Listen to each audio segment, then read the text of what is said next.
Allez, Isabelle, qui est graphiste dans le Rhône. Et je suis heureux d'accueillir Isabelle. C'est Isabelle de Lyon. Comment allez-vous, Jean-Jacques ? Ça va très bien, ma chère Isabelle. Ça va très bien. Bon, vous savez, je me marre. Mais je vous me marre. Ah bon, allez-y. Je me marre, Jean-Jacques. Moi, je dis vive leur contrat. Parce que quand on entend des conneries pareilles, c'est-à-dire, je pense sincèrement que 99% des parents, ils ont eu envie de se pendre ce matin. Alors, si je peux me permettre, moi, je dis vive l'école Jeanne d'Arc à Francheville. Parce qu'au moins, quand on est hors contrat, on n'a pas à subir ce genre de dispositions techniques qui sont pas du tout indispensables, quoi. Alors, la charte de la laïcité, Jean-Jacques, moi, je vais vous dire, non, mais c'est une hypocrisie sans nom. Parce que moi, ils sont rentrés, mes enfants, à l'école, dans la communale du coin, mardi dernier. École publique ? Oui, dans la communale.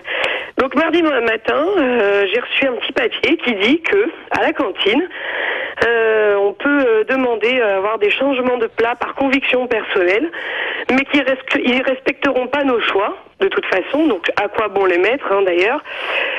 Ils respectent pas nos choix, sauf si ce sont des régimes sans viande porcine.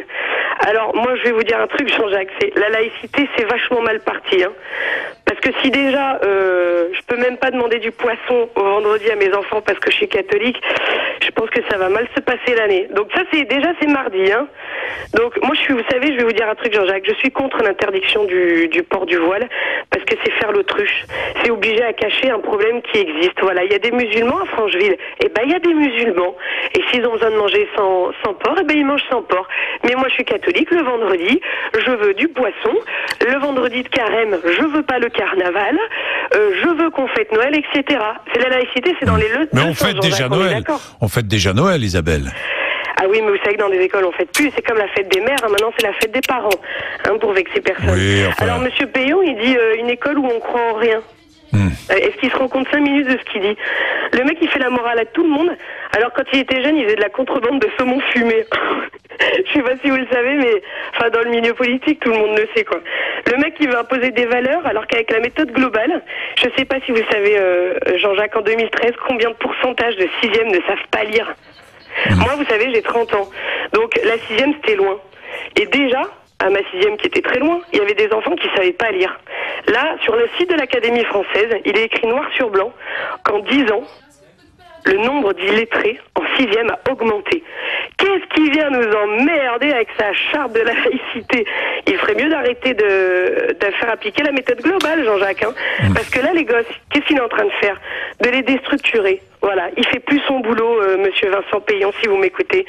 Le mec, Vincent Payon, qui s'occupe de pédagogie et d'éducation, alors qu'il enlève tout dans les livres d'histoire. Mais on va où ? Non, il n'enlève pas tout dans les livres d'histoire, ma chère Isabelle. On dégage. Alors, on enlève une grosse... Alors, on dégrossit l'histoire, parce que sinon, vous comprenez, nos enfants, ils risqueraient de comprendre pourquoi il y a eu 1905. Et là, ils seraient vachement emmerdés d'expliquer, quand même. Non, sérieusement, on va en faire des abrutis, nos enfants. Le mec, il veut faire des cours de... Je vous sens un peu pessimiste, ma chère Isabelle. Dites-moi, c'est dramatique, ce que je vois en vous écoutant. Oui, non mais Isabelle, il faut bien qu'on aille bosser. Non mais d'accord, Isabelle, ça, on est d'accord sur beaucoup de vos remarques ou de vos critiques, mais seulement quand même, ne voyez pas tout en noir, Isabelle. Vous voyez un coin de ciel bleu quand même, non ? Moi, le coin de ciel bleu, c'est le hors contrat, Jean-Jacques. Je vous jure, c'est énorme, quoi. C'est un choix. Le mec, il veut... C'est un choix. Vous vous souvenez ce qu'il a dit ? Vous avez la liberté de choix, Isabelle. Hors contrat. Non, pas trop, non. Alors que comment pas trop ?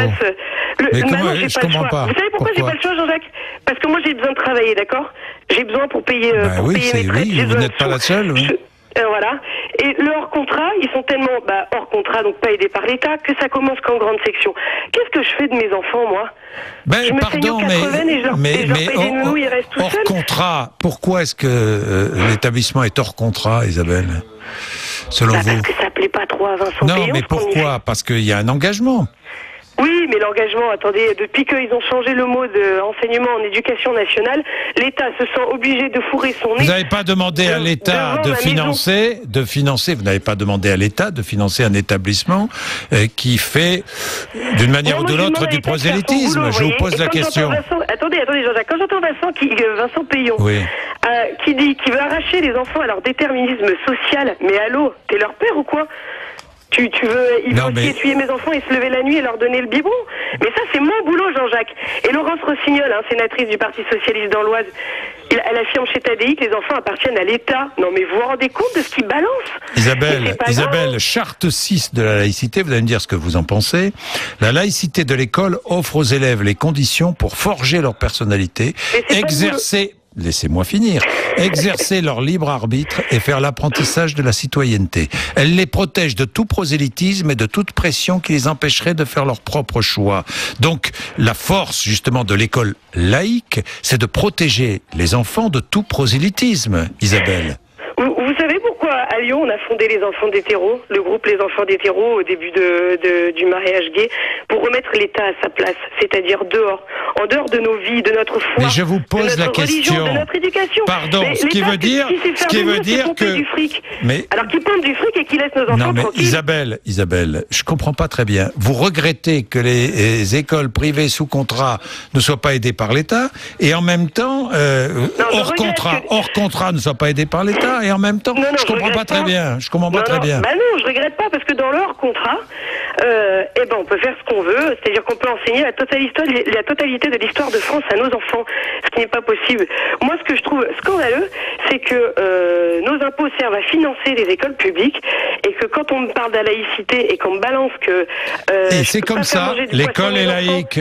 Mais que les régimes de viande porcine sont... Isabelle, l'école est laïque, vous n'y pouvez rien, c'est comme ça. C'est quoi laïque? L'école, la République est laïque. Notre République est laïque. La préoccupation, c'est de mettre tout le monde en uniforme. Ça ressemble limite au hors contrat quand même, vous trouvez pas? La laïcité, je voudrais que vous... Est-ce que l'école doit protéger les enfants de tout prosélytisme? Non, absolument pas. C'est se cacher, c'est faire l'autruche. C'est admettre qu'il y a des choses qui n'existent pas. Vous rejoignez, c'est amusant Isabelle, parce que dans votre discours, vous rejoignez les musulmans les plus traditionnalistes. Et pourquoi ils n'auraient pas le droit? Alors ça veut dire quoi? Ils n'ont pas le droit de je vous pose la question, Isabelle. Médaille miraculeuse? Mais je vous pose la question, Isabelle. C'est pas une critique. C'est un constat que je fais. Vous les rejoignez. Et pourquoi il aurait moins le droit de pratiquer que moi, lui? Mais non, mais je suis d'accord avec vous. Ça, c'est votre choix, c'est vos choix. Sauf qu'à l'école, c'est la laïcité, Isabelle. C'est le choix de la majorité des Français. C'est comme ça, c'est la République qui est comme ça. C'est la République qui est laïque, et il fait ni vous ni moi. Nous n'allons pas refaire les lois. République laïque, d'accord, mais qui s'occupe de ce pourquoi l'État les paye, c'est-à-dire éduquer nos enfants, en faire des têtes bien faites plutôt que bien pleines, d'accord? Moi, je demande que mes enfants, ils apprennent à lire, l'éducation soit faillible, ça, on est d'accord. Ça, on est d'accord. Pour comprendre le présent, il faut connaître son passé. Seulement, ça, on ne le fait plus. Et vous savez pourquoi? Parce qu'on veut les déstructurer. Tous les frangins, ils veulent faire ça. Donc, c'est plus facile pour manipuler un électorat que d'avoir... Oui, Isabelle, là, vous allez loin. Là, vous allez loin. Je suis pas d'accord avec vous. Mais vous me dites tout le temps que je vais loin, Jean-Jacques. Non, mais là, Isabelle, pardonnez-moi de vous dire, je peux pas être d'accord avec vous. Vous ne croyez pas qu'il y a un complot. Mais Isabelle, c'est pas un complot national pour faire en sorte que nos enfants soient déstructurés et que tout à coup soient à la merci. Mais pourquoi alors Vincent Payon, il travaille pas à corriger l'illettrisme? Pourquoi il bosse pas? Que l'éducation nationale soit faillible, ça on est bien d'accord, Isabelle. Bon, Isabelle, merci, ça me fait plaisir de vous retrouver. Je vois que vous n'avez pas perdu votre engagement, ni votre vitalité, ma chère. N'oubliez pas qu'à Lyon, on est quand même énorme, c'est le pays de la cannelle, n'est-ce pas? À Lyon, vive les enfants d'hétéros et vive le hors contrat. Merci Isabelle.